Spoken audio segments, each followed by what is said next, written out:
Buenos dias, buenas tardes, buenas noches, ¿cómo estás? ¿Todo bien?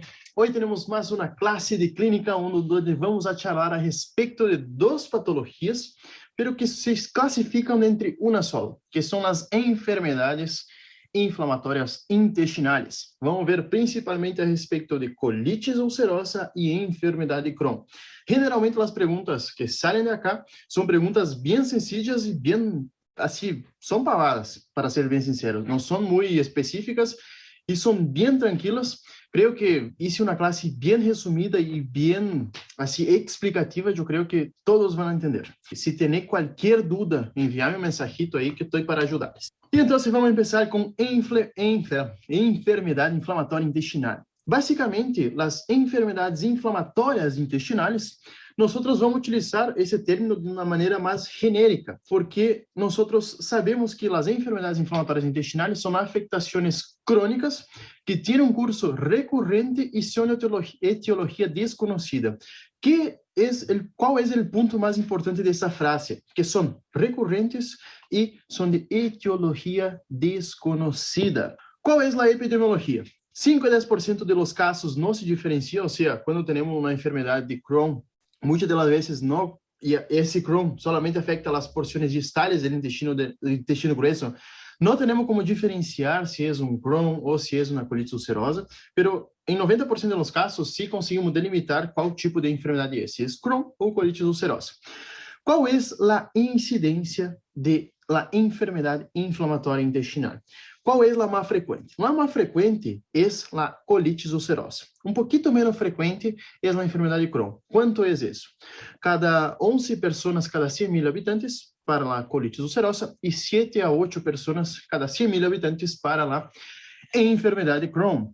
Qual é a idade de início? A idade de início depende. Se nós utilizamos um pouquinho o cérebro para memorizar uma cosita, é que colitis ulcerosa, generalmente, não é sempre, se dá em pacientes um pouquinho mais assim, de los 45 anos, 50 anos, um pouquinho depois. Em câmbio, a enfermidade Crohn generalmente está, mas tem um fator maior associado a fatores genéticos, não se sabe sua etiologia, então nós conseguimos pensar um pouquinho mais que a enfermidade Crohn pode aparecer em idades um pouquinho menores, antes de los 45, 40 anos, por aí. Então, são duas enfermedades, isso é lo general, não é que lei antes de los 45, é por lo general. Qual é o ponto? A idade de início é importante para nós saber que nós estamos delante. Por quê? Por exemplo, se vem um paciente com 55 ou 60 anos, vamos pensar em uma colitis ulcerosa. Se vem um paciente com 40 anos, por aí nós podemos pensar tanto em colitis quanto em enfermidade de Crohn, ou seja, nos guia mais a enfermidade de Crohn. Pero sempre acordando que são duas enfermidades crônicas, isso sim ou sim é fundamental, e recorrente, ou seja, são patologias que vão progressando conforme a evolução da enfermidade. Temos dois subtipos de enfermedades inflamatórias intestinais, sendo a colitis ulcerosa e a enfermidade de Crohn, tal qual já havíamos dicho. Qual é a etiologia? Já falamos, sim, que é desconhecida, e quando é desconhecida, nós vamos chamar de idiopático para parecer um pouquinho mais copado, parecer que temos um pouquinho de mais inteligência. Pero basicamente, então, é idiopático, tanto colitis ulcerosa quanto enfermidade de Crohn. Pero nós temos que saber uma cosita mais, que ambas têm fator genético associado. Pero qual é a mais frequente? A mais frequente é a enfermidade de Crohn. Generalmente, a enfermidade de Crohn tem maior relação com os fatores genéticos. A colitis ulcerosa também tem, pero é um pouquinho menor. O que eu quero dizer com fatores genéticos? É, por exemplo, familiares que tiveram a enfermidade. Abuelo, padre, madre, irmã. Todo isso conta na hora de la anamnese. Factores ambientales, o tabaco. O tabaco é um dos mais contraditórios, porque o tabaco acá, na maioria das enfermidades, o tabaco é fator predilectivo negativo, ou seja, pode predisponer uma enfermidade. Pero acá, fundamentalmente, na enfermidade de Crohn, sim, o tabaco aumenta a enfermidade, ou seja, aumenta o risco de enfermidade. Mas na colitis ulcerosa, o tabaco é distinto, é o contrário. O tabaco pode ser um fator protector da enfermidade inflamatória intestinal em la colitis ulcerosa. Então, o tabaco em colitis pode ser protector, que generalmente o tabaco aparece em no fumadores ou ex-fumadores, e o tabaco em la enfermedade de Crohn aumenta o risco de ter Crohn. Apendicectomia. A apendicectomia, sí, é um fator ambiental de risco, pero generalmente a apendicectomia, quando nós falamos de colitis ulcerosa, está mais relacionado com um fator protector. Todavia não sabem, não tenho certeza disso, pero não me acordo se é em Farreiras ou em Harrison, e algum dos dois dizia aí que a apendicectomia era fator protector de colitis ulcerosa. Hábito e dietas. Qual é o ponto? Hábito e dietas, não se sabe se são fatores de proteção ou fatores de risco. Então, se por aí, no choice, aparece hábito e dieta, é um fator. Por exemplo, o paciente não tem uma dieta bem elaborada, não come bem. Então, se habla hábito e dieta em um choice, não se olvidem que hoje em dia não se foi descoberto nada. Então, tachen essa opção porque não é fator de risco ambiental para enfermidade inflamatória intestinal. Ojo nisso. Infecções intestinais, se são fatores de risco, se a paciente que já padeceu de alguma infecção, como por exemplo por Campylobacter, Salmonella, isso sim, ou se está comprovado que é fator de risco, e os anticonceptivos orais em las mulheres. Se disse que os anticonceptivos orais, ou seja, o anticonceptivo aí que a mulher generalmente toma, que pode vir de 21 pastilhas ou 28 pastilhas, se disse que aumenta a incidência para a enfermidade de Crohn. Hasta 2 vezes pode chegar que aumenta a incidência.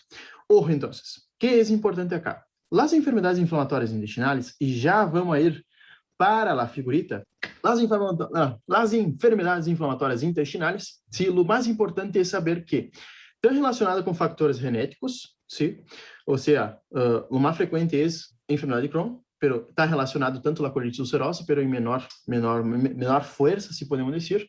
Factores ambientales, tabaco é de risco para a enfermidade de Crohn e é protector para a colitis ulcerosa. Apendicectomia é fator protector para a colitis ulcerosa. As infecções intestinais, fatores de risco para ambas enfermidades, e anticonceptivos orais são fatores de risco, aumentam hasta 2 vezes de padecer enfermidade de Crohn em las mulheres. Quais são os anticorpos involucrados? E acá sim é importante saber, porque já havia entrando em choices, sim, então é muito importante por lo menos saber qual é em cada um. Bueno, la colitis ulcerosa, sim, o anticorpo involucrado é o P-ANCA. E em la enfermedade de Crohn, o anticorpo involucrado é o ASCAS. Para memorizar, eu memorizei assim: colitis ulcerosa é o anticorpo mais fácil de nombrar, que é ANCA, P-ANCA. E para a enfermedade de Crohn, como seu nome já é um pouquinho mais difícil de escrever e também de ler, o anticorpo é o que um pouquinho é difícil de charlar, ou seja, de hablar, que é o ASCAS. Em resumo de todo isso, a etiologia é desconhecida. Se crê, então, que teremos fatores de risco e protetores para as enfermidades. Vamos agora de novo. Colitis ulcerosa. Qual é o anticorpo que está involucrado na colitis ulcerosa? P-ANCA. Em cambio, na enfermedade de Crohn, é o ASCAS. Fator de proteção na colitis ulcerosa é o tabaquismo. Então, vamos acordar o seguinte. Colitis ulcerosa é uma das únicas patologias, porque temos depois uma patologia em gineco, que também o tabaquismo é protetor, pero é assim, é uma das únicas enfermedades que o tabaco é protetor, o restante do tabaco sempre hace mal. Então, protector na colitis ulcerosa e é fator de risco em enfermidade de Crohn. A prevalência é maior de colitis ulcerosa que a enfermidade de Crohn e a incidência é menor de colitis e maior de enfermidade de Crohn. O que é mais importante de todas essas enfermedades? Gente, é o mais principal que temos que saber é que a afectação de colitis ulcerosa e enfermidade de Crohn são distintas. O que eu quero dizer com isso? Generalmente, vamos mirar a imagem agora. Colitis ulcerosa, sim, o mais importante é saber que a afectação é contínua e não atravessa a parede. Isso é o mais importante que temos que saber. Contínua e não atravessa a parede. Em câmbio, a enfermidade de Crohn é segmentária e transmural. O que eu quero dizer com isso? Que afeta toda a parede intestinal. E segmentária quer dizer que afeta desde a boca hacia o anígio anal inferior, sim, hacia o ano. Basicamente, isso é o mais característico. Pero como eu sei que estou ante uma patologia ou outra? Bueno, basicamente por os fatores de risco, y también por la biopsia cuando se hace. ¿Por qué? Cuando nosotros hacemos una biopsia de una colitis ulcerosa, la afectación no es transmural, o sea, no atraviesa toda la pared. En cambio, en la enfermedad de Crohn, cuando nosotros vemos, viene el informe histopatológico, dice que atraviesa toda la pared. ¿Qué es lo más importante entonces? Recordar que colitis ulcerosa es contínua y se da en intestino grueso. Después nosotros vamos a ver los subtipos, si es pancolitis, enterocolitis, pancolitis, si es solamente la porción ascendente, descendente, ¿sí? Eso ya vamos a ver. Y, en cambio, la enfermedad de Crohn, tenemos que nos acordar que no afecta de maneira contínua. É assim, é segmentária. Vai agarrar na parte de jejum ilium, vai agarrar na parte aí de cólon descendente, pode agarrar na parte de cólon ascendente. Então, Crohn é segmentária e transmural. Em cambio, colitis ulcerosa é contínua e não afeta toda a parede. Basicamente, isso é o mais importante saber. Quando nós vamos a anatopatologia, ojo, porque isso generalmente não se pergunta. Algumas cositas aí já vi que ingressaram em Choice, então nós vamos ver pontual. Em anatopatologia, generalmente nos orales, não pergunta, pero nos escritos suelen entrar. Qual é o ponto? Macroscopicamente, temos como diferenciar as duas. Por quê? Colitis ulcerosa, como já falamos, generalmente vai afetar a porção distal, a porção final do trato digestivo, ou seja, intestino grueso, e a enfermidade de Crohn não, é em partes e generalmente afeta, por exemplo, intestino delgado, partes do intestino grueso, então a afectação é segmentária. Qual é o ponto? Macroscopicamente, as duas são um pouquinho distintas, que nós vamos ver que em uma colitis ulcerosa, a mucosa tem um aspecto granular fina, aspecto de lija. Bueno, isso já vi que ingressou em um choice, ¿sí? Então, quando nós a macroscopia, sendo vendo com os ojos não, senão que vendo por ele, la colonoscopia, ¿sí? Nosotros vamos a ver que visualizando así, vamos a tener una mucosa que tiene un aspecto de lija, está hiperémico y no siempre va a tener ulceraciones, pero lo más característico es que vamos a ver un aspecto de lija en la mucosa. Bueno, 50% es limitada al recto y al sigmoides, 30 a 40% está más allá del sigmoides y 20% es colitis total. Já vamos a ver para não quedar tan abstrato, tanto memorizado, assim, 40%, 50% se limita al recto, sigmoides, então já vamos a ver isso. Porque há algumas classificações topográficas que sim ou sim são importantes. E, bueno, em la colitis ulcerosa, então, quando nós visualizamos, vamos ver um aspecto de lija e está hiperêmica essa porção afetada.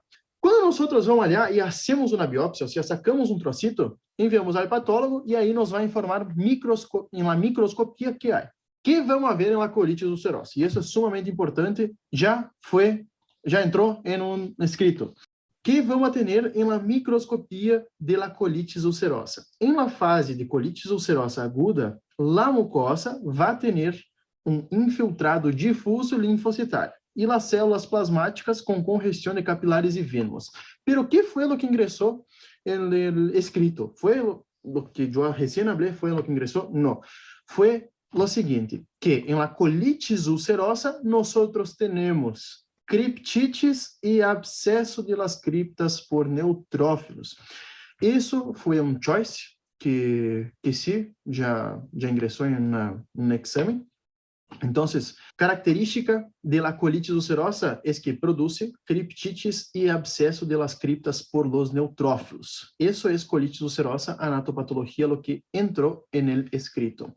En cambio, la enfermedad de Crohn, ¿cuál es la diferencia macroscópica? Es una inflamación transmural y segmentaria que puede afectar cualquier porción del trato digestivo, o sea, desde la boca hacia el orificio inferior. Nosotros vamos a clasificar de acordo a critérios radiológicos e endoscópicos. Por quê? Nós, como é segmentária, temos que ver onde está essa afectação. Se afetou, por exemplo, uma porção, porque pode haver enfermidade de Crohn de esôfago, pode haver, por exemplo, enfermidade de Crohn em intestino grueso. Então, temos que ver se está em intestino grueso, se está antes em intestino delgado, Então, por isso que é importante delimitar topograficamente onde está, se é segmentária ou se é local. Por quê? A afectação que está limitada ao intestino delgado es la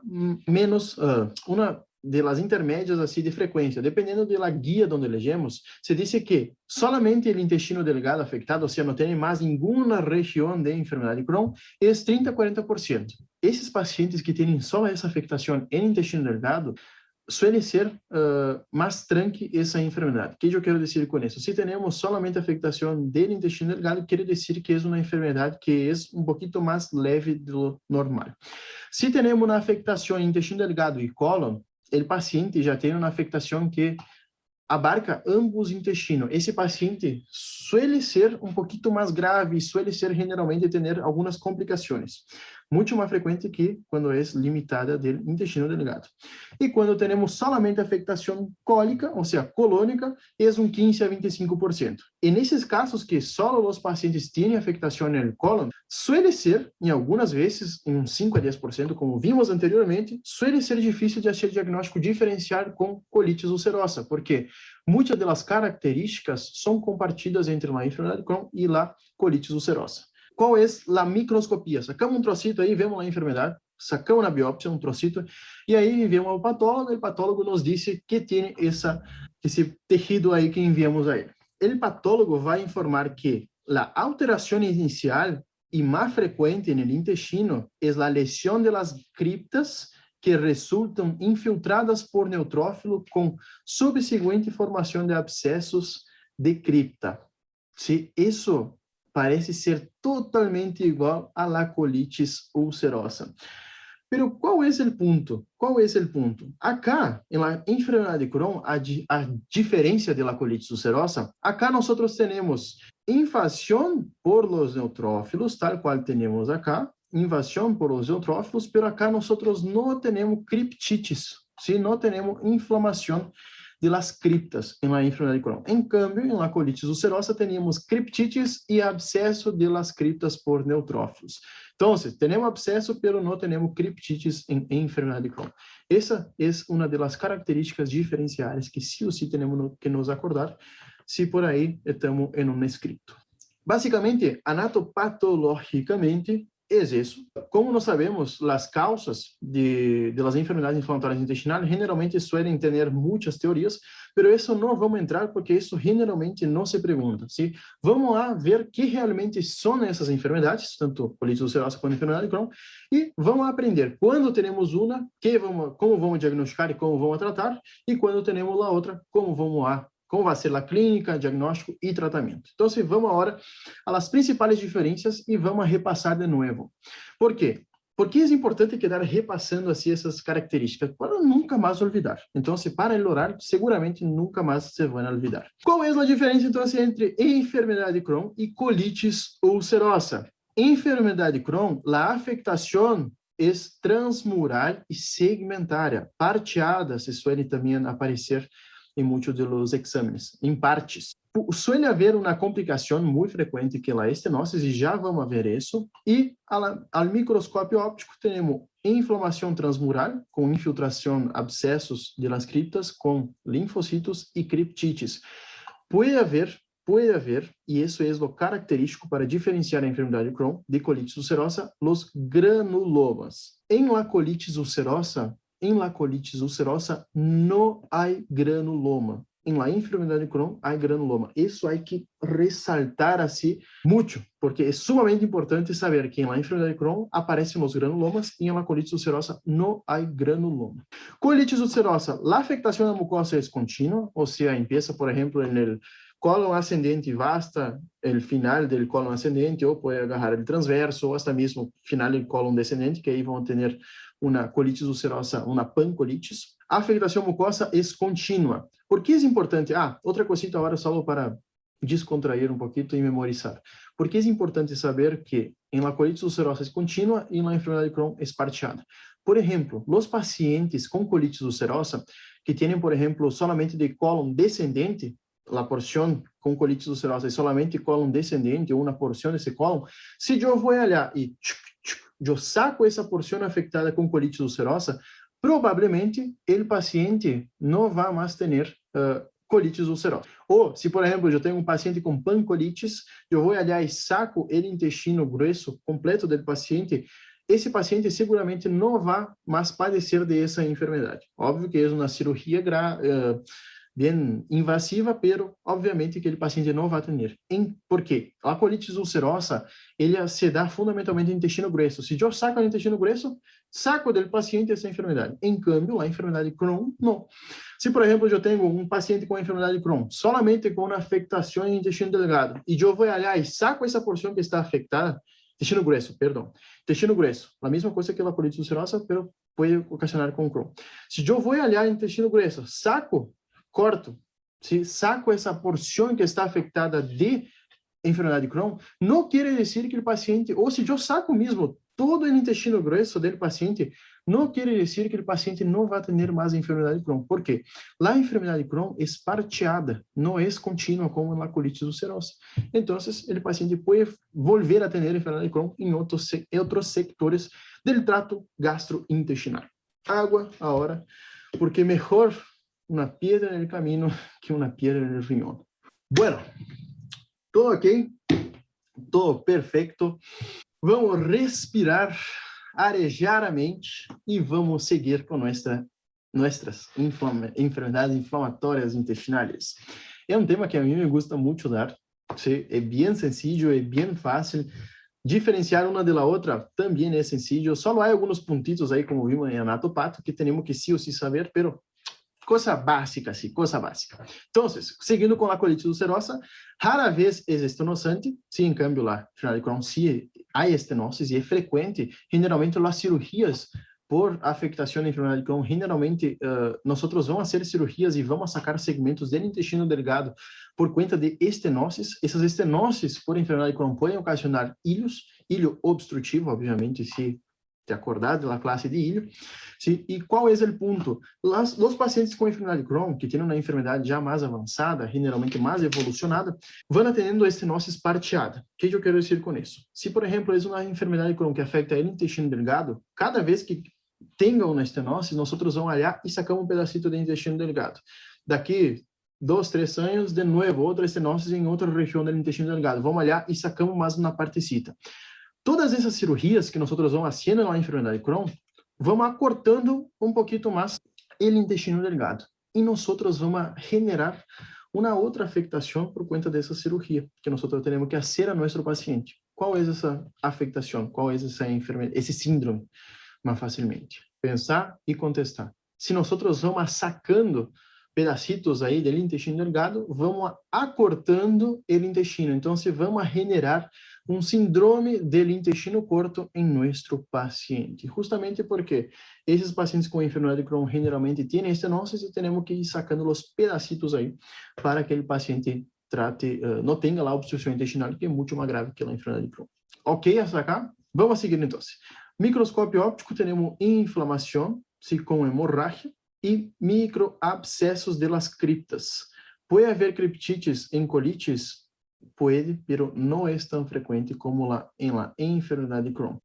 Ojo, não é tão frequente a criptites em colitis ulcerosa que em la enfermidade de Crohn. Se eu estou em um oral, vou dizer que pode haver criptites em colitis ulcerosa? Não. Não hablem, que por isso eu puse em um power que solamente há enfermidade de Crohn, criptites, e por isso que agora, no próximo, eu puse que pode haver criptites em colitis ulcerosa.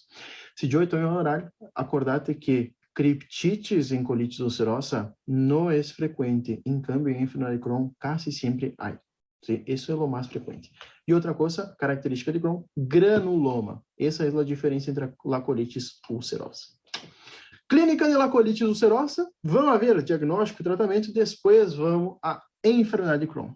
Bem sencilla a clínica, sí, creio que vai ser bem tranqui. Clínica de la colitis ulcerosa. As principais manifestações é, por exemplo, a diarreia, a emissão de sangue, moco ou pus por via rectal e o dolor abdominal em abdômen inferior. Ojo, se temos diarreia com moco, pus ou sangue, com alguns desses dois, como se vai chamar nossa diarreia? É disenteria. Se temos sangue junto com a diarreia, é uma disenteria. Temos que buscar a causa, ¿sí? Porque pode ser uma causa infecciosa e temos que abrir muito o olho se é infecciosa. Pero acá, nós temos uma colitis ulcerosa que generalmente se apresenta com diarreia, moco, sangue ou pus por via rectal. Qual é o ponto? Porque em la colitis ulcerosa nós generalmente vamos ter diarreia. Se nós nos ponemos a pensar um pouquinho, se nos ponemos a pensar, a principal absorção, a principal função do intestino grueso, que é onde vai ter a afectação da colitis ulcerosa, a principal função é reabsorção de água e hidroelectrolitos.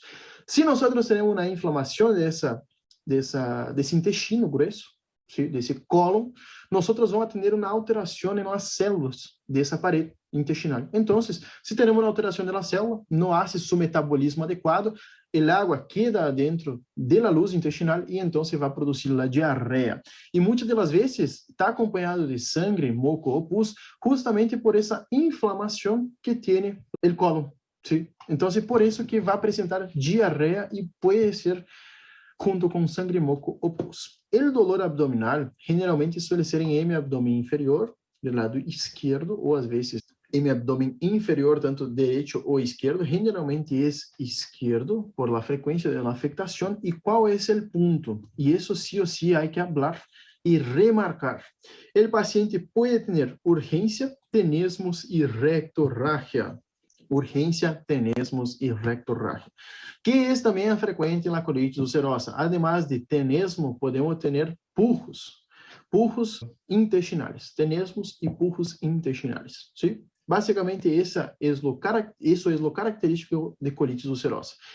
Ustedes van a ver, vas a ver después que en enfermedad de Crohn nosotros no tenemos esa urgencia, tenemos y rectorragia. ¿Por qué? Generalmente no tenemos. Podemos tener, sí. Porque el Crohn generalmente afecta el intestino delgado. Solamente cuando tenemos afectaciones del intestino grueso es que vamos a tener esa clínica acá. ¿Cuáles son las formas clínicas de colitis ulcerosa? Colitis ulcerosa y la enfermedad de Crohn, como habíamos dicho antes, são enfermedades que cursam em brotes e de forma crônica, ou seja, o paciente oscila em um período assintomático, depois sintomático e depois vuelve al sintomático. Essa é a evolução natural da enfermidade. Muitas das vezes, um paciente com colitis ulcerosa pode ter um brote único e autolimitado, ou pode ser recorrente. Ou seja, o paciente teve uma vez colitis ulcerosa, a apresentação clínica, e depois nunca mais teve diarreia com moco, sangue ou pus. A outra é recorrente, períodos assintomático, sintomático, vuelve al sintomático e crônica contínua. Essa é a que causa a evolução da enfermidade. É a característica das formas clínicas, você se pode apresentar assim, e segundo a extensão, que sempre é contínua, no segmentar, nós vamos ter a proctitis, quando afeta principalmente a região distal do intestino grueso, ou seja, parte do recto y puede llegar hasta el orificio anal. Después, proctosigmoiditis afecta una parte del colon descendente, el sigmoides y el recto. ¿Sí? Después, colitis izquierda o colitis distal también se puede llamar, cuando afecta todo el colon descendente o colon izquierdo, colon sigmoides y recto. Después, pancolitis é quando temos afectação de todo o cólon, desde o cólon ascendente, e colitis extensa quando temos afectação do cólon transverso, descendente, sigmoides e recto. ¿Sí? Esses são os tipos de colitis ulcerativa que nós vamos a ter. Então, solamente para quedar mais sencillo, ¿sí? Eu puse solamente esses três que são os que mais se hablam. É difícil haver uma colitis extensa, ¿sí? É difícil. Lo mais frequente é quando temos proctitis, proctosigmoiditis, colitis esquerda e pancolitis. Essas são as 4 formas mais frequentes de apresentação de uma colitis ulcerosa. Há algumas guias que justamente põem colitis extensa quando abarca todo o colon transverso, pero generalmente são raras essas formas que solamente respeitam o cólon ascendente. Generalmente, quando afetam hasta cá, dá uma pancolitis. Tranque, palanque, agora, formas clínicas e extensão, nós vamos a como evaluamos a gravidade da colitis ulcerosa. É uma tablita, ¿sí? Bem sencilla, não temos que memorizar todos esses signos e sintomas, se é leve, moderado, se é leve, grave ou fulminante, solamente vamos memorizar algumas cositas pontuais. Isso é o mais importante. Quando nós vamos dizer se temos uma colitis ulcerosa leve, grave ou fulminante, ¿sí? Quando? Nós vamos nos guiar principalmente por el número de deposiciones por dia. Se o paciente tem menos de 4 deposições por dia, é leve. Se tem mais de 6, ou seja, entre 4 e hasta 9, hasta 10, perdão, tem entre 4 e 10 é grave, e se tem mais de 10 deposições, é fulminante. O que eu quero dizer com deposições? Não é que o paciente vai defecar sempre uma quantidade extrema, é que o paciente vai dar, por exemplo, purros e tenesmos e rectorragia em mais de 10 vezes ao dia em nosso paciente. Isso eu quero dizer, ou seja, purros e tenesmos generalmente todos vão ter, porque, e urgência também rectal, porque basicamente são sensações assim que generalmente são acompanhadas de dolor abdominal e que nos dão a sensação de querer evacuar. A isso se refere. E deposições também não quer dizer que vão ser deposições extensas. Muitas das vezes o paciente vai e caga pouquito, ¿sí? Então já conta como uma deposição. Então, leve, grave e fulminante. Depois, sangue em heces. É importante? Sim, muito importante. Por quê? Quando é leve, é intermitente. Grave já é frequente, já aparece aí em mais de 50% das deposições. E fulminante, quase em todas as deposições, vai aparecer sangue.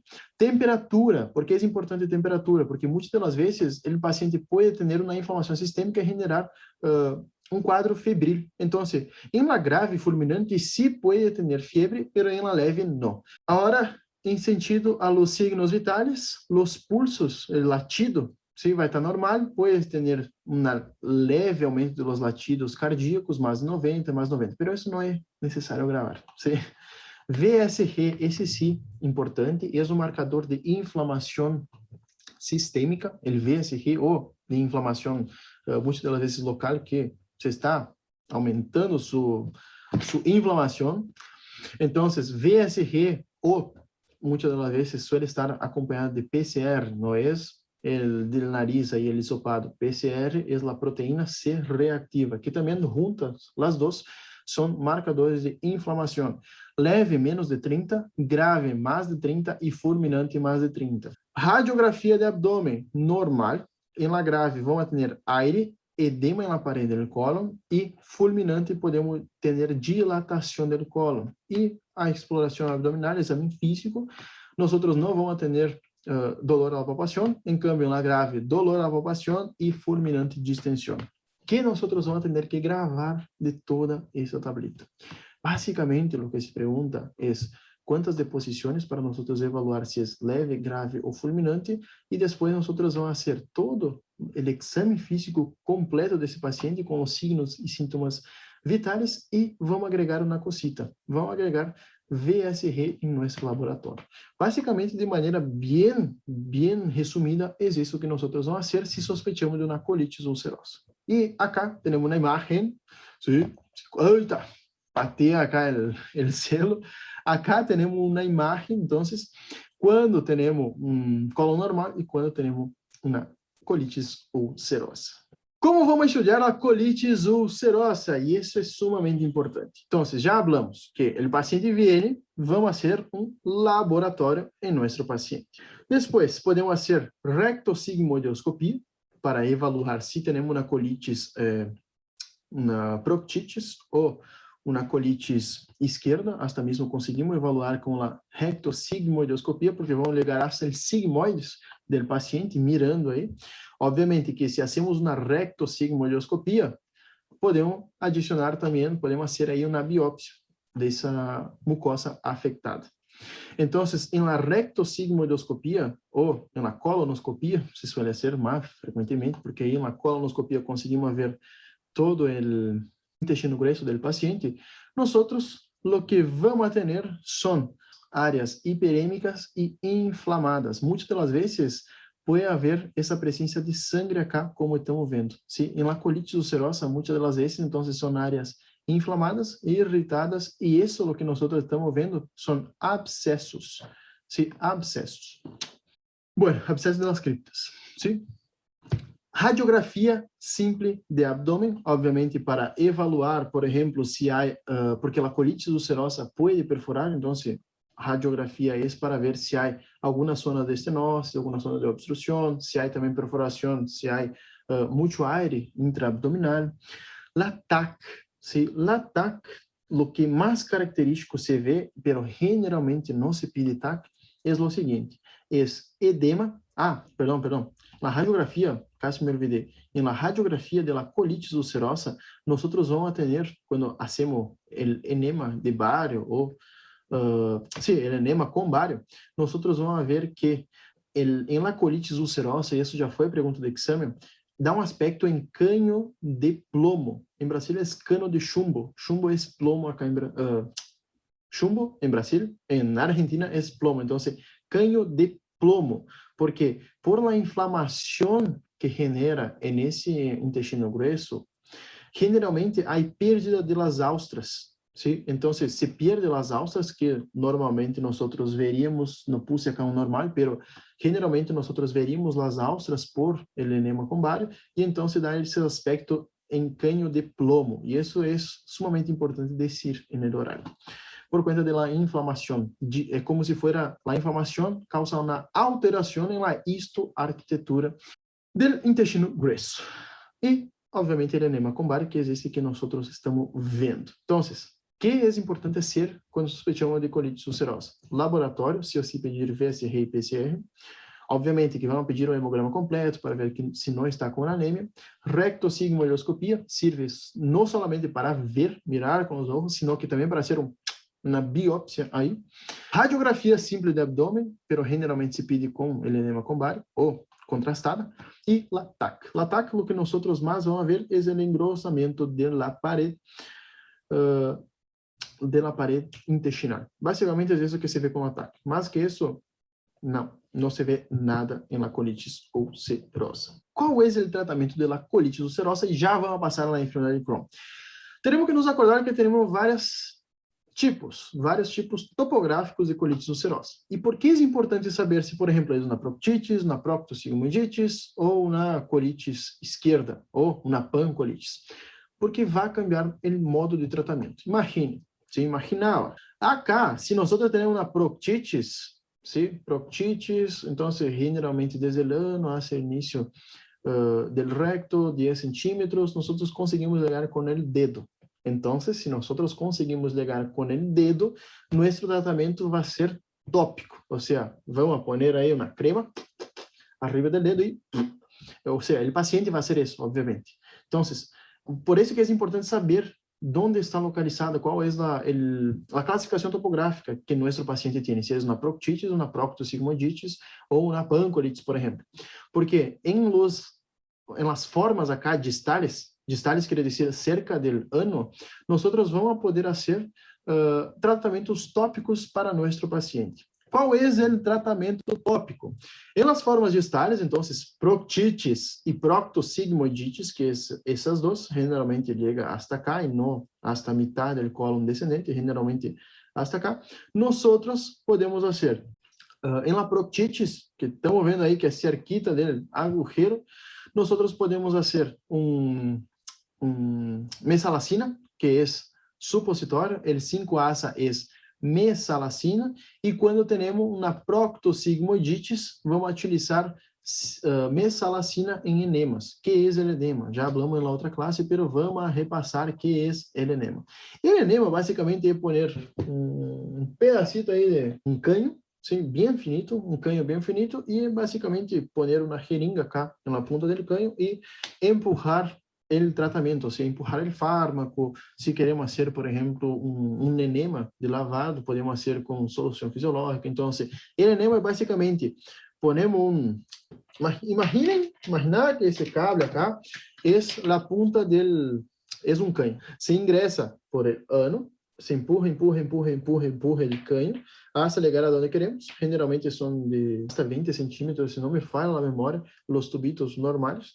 E aí se empurra esse tubito, obviamente que não vamos deixar todo o tubo aí no ano do paciente, sim, vamos empurrar, hasta que llegue, por exemplo, se tem uma proctossigmoiditis, chegou no sigmoides, nós vamos a poner uma seringa acá na ponta, sim, acá é o canho, ponemos uma jeringa com o fármaco e empurramos, e então esse é o tratamento.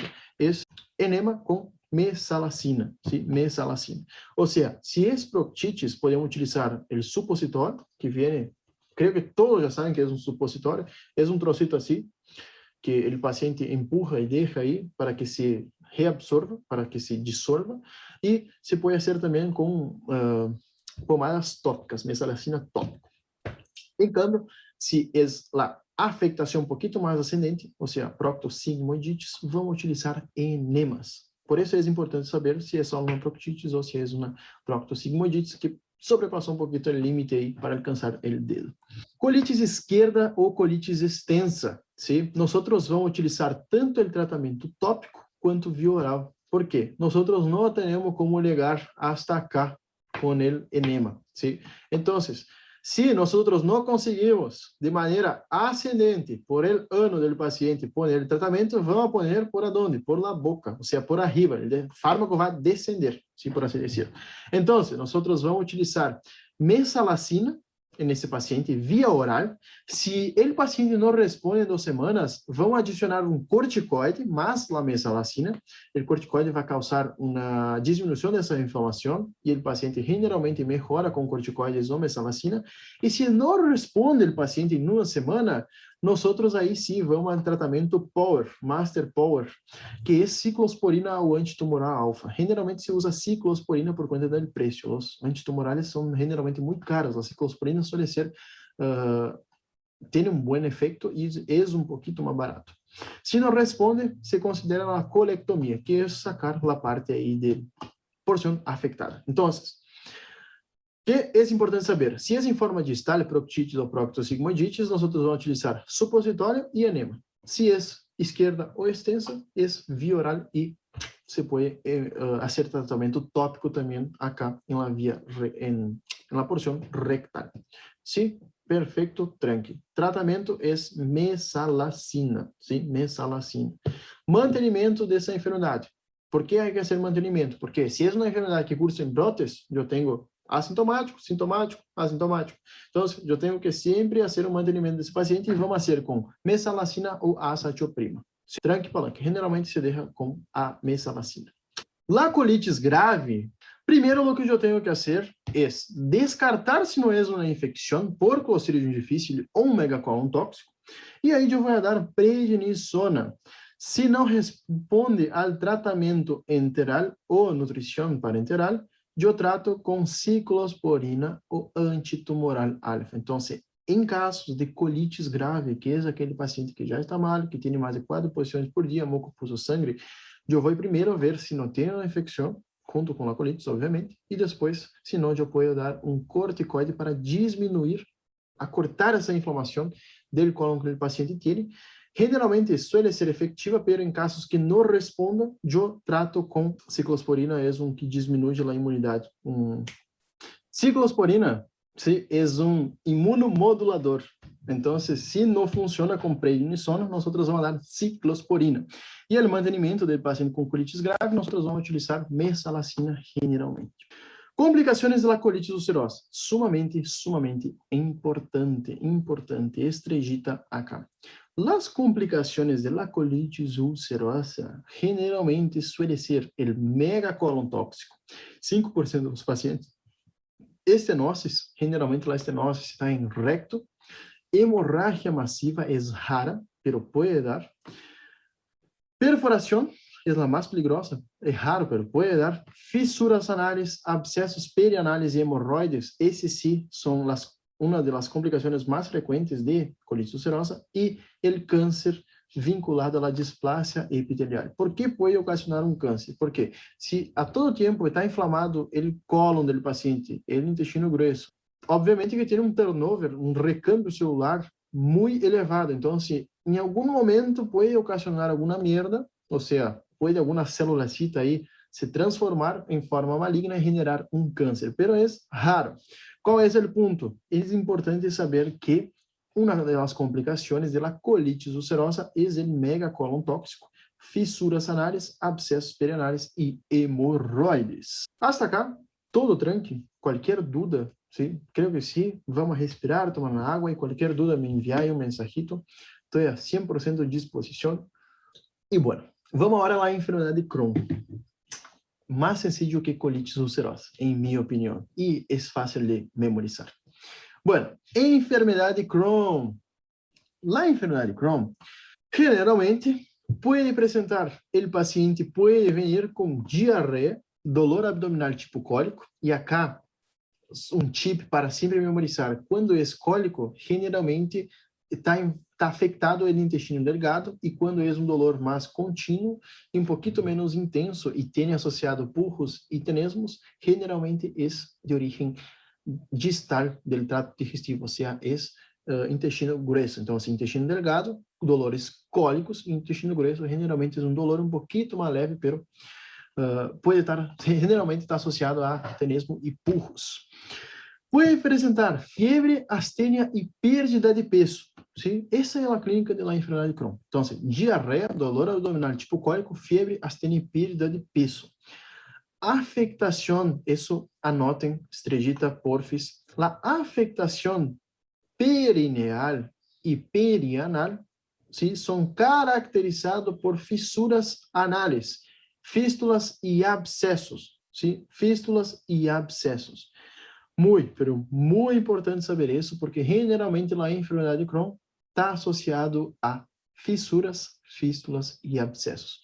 Isso suele ser o filé mignon, ¿sí? El filé mignon aí de los exámenes escritos, que generalmente a enfermidade de Crohn se associa a afectação perianal e perineal. Isso sim é filé mignon de prova.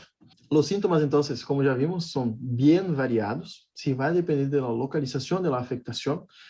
Quando temos afectação do intestino delgado, generalmente diarreia, dolor abdominal, sintomas generais, perda de peso. Generalmente, outra cosita para memorizar, os pacientes com enfermidade de Crohn perdem mais peso que a colitis ulcerosa. A colitis ulcerosa,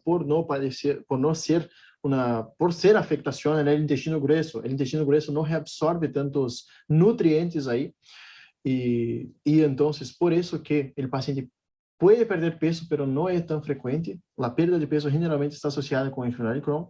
Depois, outra coisa que é sumamente importante, afeta desde a boca hacia o orifício, o anillo do paciente, ¿sí? Orifício anal.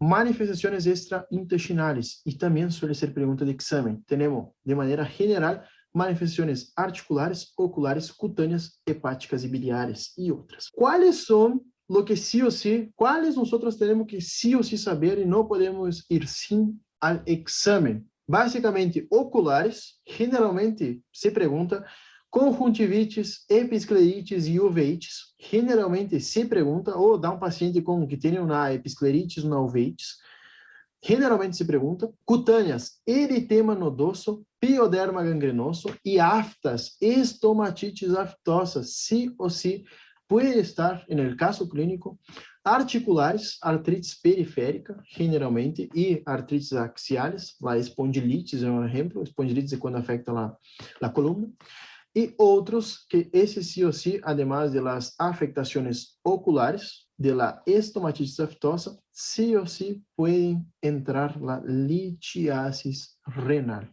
sí o sí.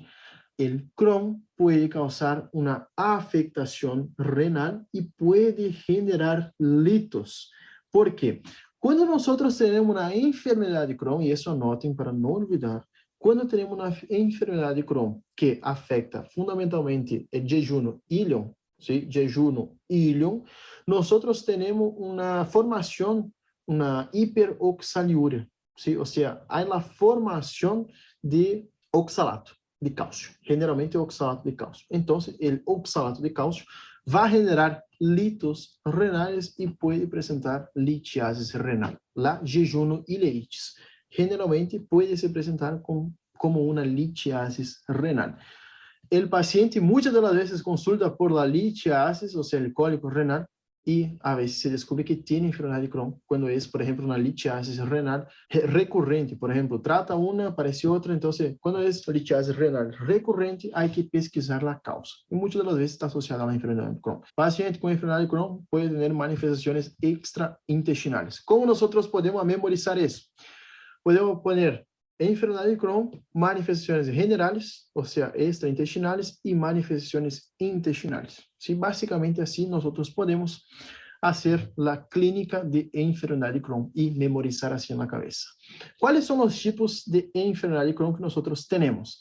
La enfermedad de Crohn, como ya sabemos, generalmente es parcheada, pero muchas de las veces puede ocasionar algunas cositas bien características. Ileocolitis, jejum ileitis y enfermedad perianal. Esa sí o sí muy, muy importante. La ileocolitis generalmente va a afectar el íleon terminal, ¿sí? Íleon terminal. Generalmente el paciente va a referir el dolor en el cuadrante derecho, cuadrante inferior derecho, los dolores cólicos. Y generalmente el paciente va a tener ese dolor en cuadrante inferior derecho, o sea, fosa ilíaca derecha, y generalmente va después de cuerpo y ese dolor cesa, o sea, alivia con la defecación. Generalmente, quando os pacientes têm ileocolites, presentam uma marcada perda de peso, e isso sempre é importante, fazer diagnóstico diferencial com cânceres.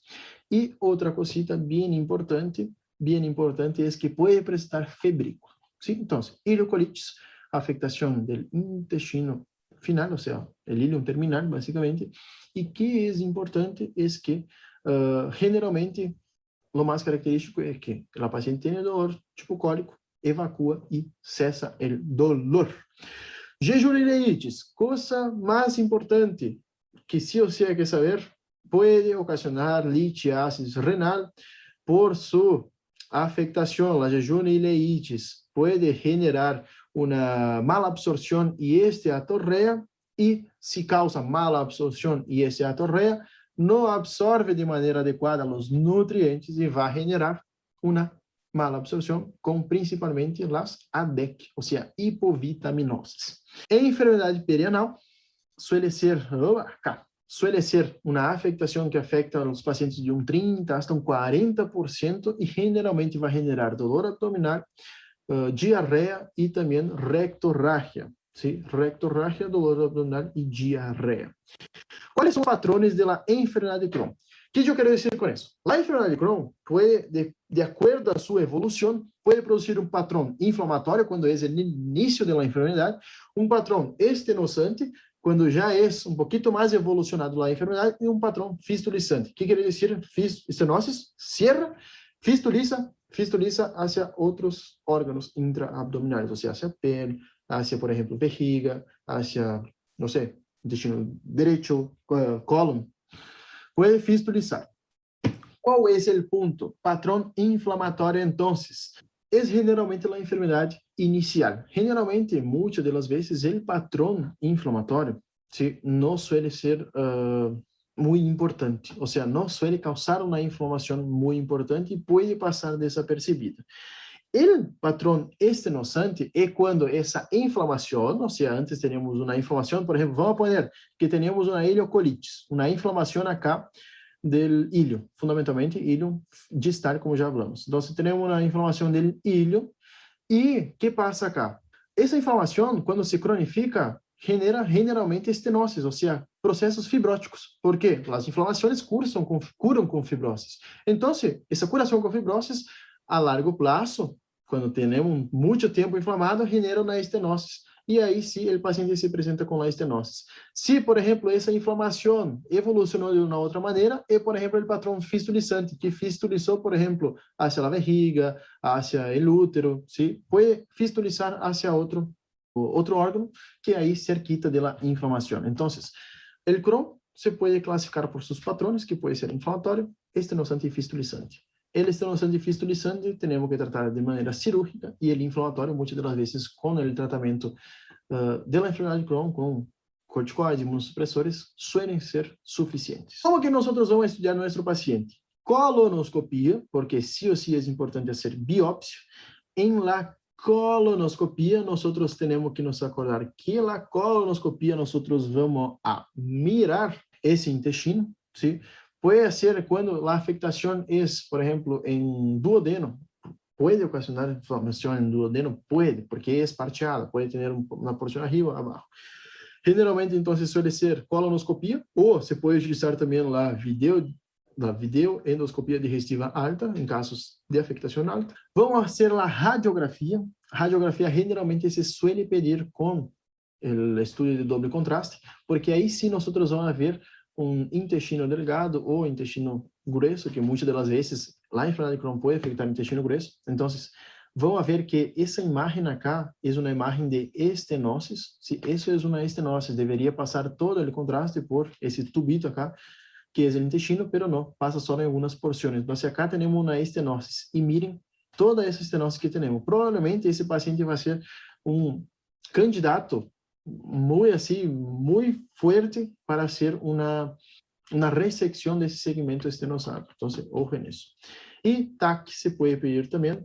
Y en la TAC, nosotros vamos a tener la misma cosa. Vamos a evaluar si hay, por ejemplo, estenosis o fístulas, hasta mismo podemos ver, de ese intestino. Acá, como podemos ver, es en la porción ileal, o sea, final de jejum ileo, que tenemos la estenosis. Acá ya empieza el intestino grueso, grueso, grueso. Acá, sigmoides, sí, recto y ano.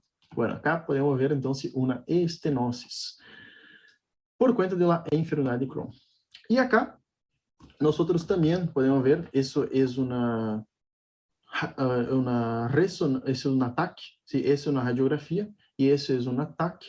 Nosotros vamos a evaluar también dónde hay estenosis y dónde hay afectaciones, por ejemplo, fístulas.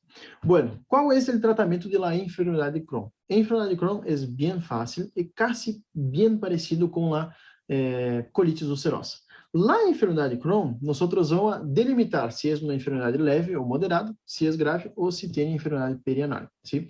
Generalmente la enfermedad perianal, si nosotros vamos volver un poquito la imagen, vamos volver, si nosotros tenemos una enfermedad de Crohn, como podemos ver acá, eso es la región perianal, o sea, perianal. Generalmente, como podemos ver, en la ileocolitis, en la colitis, ¿sí? Cuando afecta solamente el intestino grueso y cuando afecta solamente la porción perianal, nosotros vamos a ver que tiene afectación perianal en ese tipo de afectaciones, o sea, en ese tipo en esa clasificación topográfica de Crohn. Entonces, la enfermedad perianal es sumamente importante saber porque generalmente se asocia a la enfermedad de Crohn, ¿sí? Entonces, si tenemos una enfermedad leve o moderada, vamos a dar mesalacina. Si no responde, pasamos a corticoide, que sería el budesonide de elección. Si no responde, inmunosupresores, la azathioprina. ¿Cuál es el punto? Crohn no es, por ejemplo, una proctitis, no es que conseguimos ahí poner un supositorio. El Crohn generalmente es de la boca hacia el ano. ¿Y cómo sabemos que es una afectación? Que muchas de las veces suele ser, afecta una parte, por ejemplo, jejunio, después afecta el colon. Entonces, es importante que el tratamiento sea sistémico y no solamente local. Entonces, por eso que cuando tenemos una enfermedad leve moderada, vamos a dar tratamento vía oral. Entonces, va a ser la mesalacina, como teníamos la colitis ulcerosa, vamos a empezar con mesalacina. Si no responde, corticoide, igual na colitis ulcerosa, y si no responde, azathioprina, inmunosupresores, azathioprina. Enfermedade grave. Ah, outra cosita, não vamos a confundir azathioprina com asa. Sí, eso es mesalacina y eso es azathioprina. Sí, no vamos a confundir. Yo a veces me confundo, eso es lo que pasa. A veces me confundo, eso es mesalacina y eso es azathioprina. Bueno, em enfermidade grave, vamos a dar corticoides intravenosos associados a antibióticos, se suspeitamos de abscessos, e se não responde, vamos utilizar antitumoral alfa. E na enfermidade perianal, sí o sí, dar antibióticos, muy importante dar antibióticos, que va a ser el metronidazol, que puede se agregar un ciprofloxacino y azathioprina. Entonces, azathioprina, metro y, si necesario, ciprofloxacino. Si no responde, la misma cosa, vamos a dar antitumoral alfa. Y el mantenimiento, además de la cirugía, vamos a dar azathioprina. Entonces, nosotros cuando tenemos enfermedad de Crohn, leve, moderada, se é grave já passamos a corticoide diretamente, e se temos uma afectação perianal, obviamente, a azathioprina, que é imunossupressor, e metro e cipro, se necessário.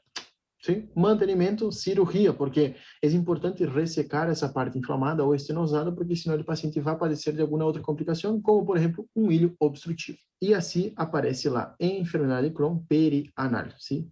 Como pueden ver, pueden presentar como fístulas. Acá son bien feas de ver. ¿Cuál es la diferencia? Esa tablita es sumamente importante y sumamente sencilla entre la colitis ulcerosa y enfermedad de Crohn.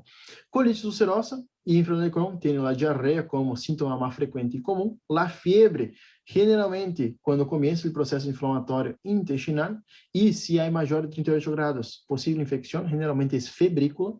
Dolor abdominal, colite ulcerosa é pouco frequente, em cambio, a enfermidade de Crohn é frequente em 80% dos pacientes. E qual é a característica? É que generalmente são cólicos. As S são muito frequentes na colite ulcerosa, em cambio, na enfermidade de Crohn não são tão frequentes, solamente se afeta cólon ou intestino grueso. Qual é o ponto de anemia? A anemia suele aparecer em los pacientes com ambas enfermedades, pero generalmente a anemia aumenta um pouquinho nos brotes, porque são ambas enfermedades que têm períodos assintomáticos e sintomáticos. Então, a anemia, muitas das vezes, são ocasionadas tanto por el sangrado quanto em la enfermedade de Crohn, temos aí lá jejum e leites, que aí se diminuía a absorção del hierro, entonces, de la vitamina B y del hierro. Entonces, muchas de las veces, en la enfermedad de Crohn no está asociada al sangrado, sino que también a la mala absorción. Pérdida de peso, colitis ulcerosa, generalmente, ojo en eso, no pierde tanto peso como en la enfermedad de Crohn. ¿Por qué? El intestino grueso, a veces yo me confundo. El intestino grueso generalmente está solamente... tem sua função básica, ¿sí? De absorver água e hidroelectrolitos. Óbvio que tem mais funções, además de cagar, pero generalmente são guiadas a isso. Em cambio, o intestino delgado tem sua função maior a la absorção de nutrientes. Tenemos muito frequente na colite ulcerosa e enfermidade de Crohn é solamente quando afeta intestino grueso. Então, vamos lembrar, nos acordar del chip, que é urgências, tenesmos e purros, que é quando afeta intestino grueso.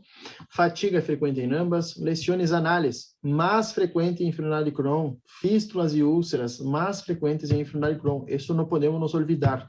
Afectações anales, ¿sí? Perianales, perineales. Sí ou sí, a enfermidade de Crohn tem maior frequência que a colite ulcerosa.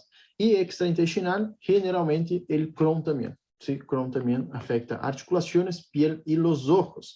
E, em cambio, a colitis ulcerosa, 10% de los pacientes e pode apresentar afectações em piel, ojo e hígado e articulações. Espero que a classe de hoje tenhas entendido tudo, porque tratei de resumir ao máximo e deixar lo mais sencillo possível. Qualquer dúvida, enviar-me um mensajito, pero eu creio que com essa classe quedou bem. Então, com essa classe, eu creio que foi o suficiente. Generalmente, as coisas que mais se perguntam nós abordamos nessa classe, então, vamos quedar tranquilos, vamos estudar bastante e não se olvidem da água, tomar bastante água para não ter uma piedra no riñón. Nos vemos na próxima classe e éxitos, tenha um lindo dia, muitas bendições nesse dia, nessa tarde, nessa noite e, bueno, nos vemos na próxima classe. Adiós.